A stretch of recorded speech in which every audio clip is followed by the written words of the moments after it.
Is that something we should be worrying about? Or if we really look at how, understand sustainable development in the right way, you know, ecosystems will get protected? Certainly, no, the ecosystems will not get protected in the way we are trying to protect them for two reasons.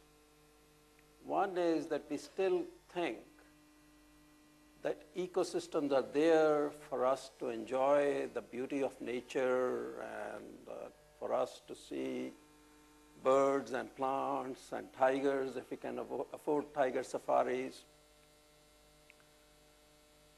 But ecosystems are much more than that. I think it's well known.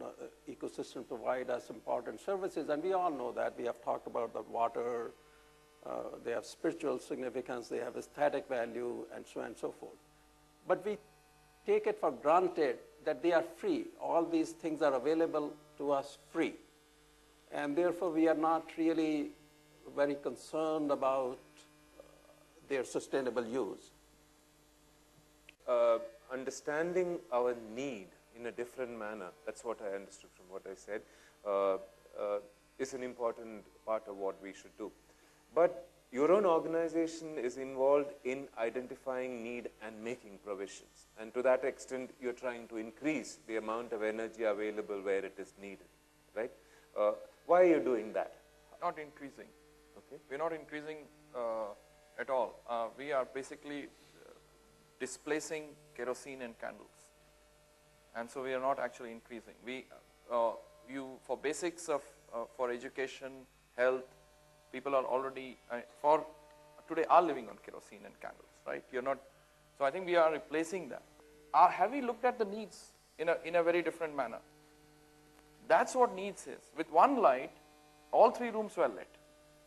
Okay, so that's what I mean by needs, and what we are replacing in kerosene and candles. So going forward, how do you see the kind of responses that our society can make in terms of making water available? How do you square that with the fact that the traditional ways of accessing water through wells or in a way that is more attuned to the environment may no longer be available? How do you see that challenge being addressed? Well, we're faced with this dilemma. Take the city itself.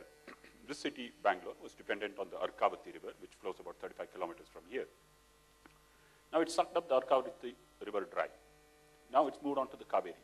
This is the paradigm we are in. Kaveri is 100 kilometers away.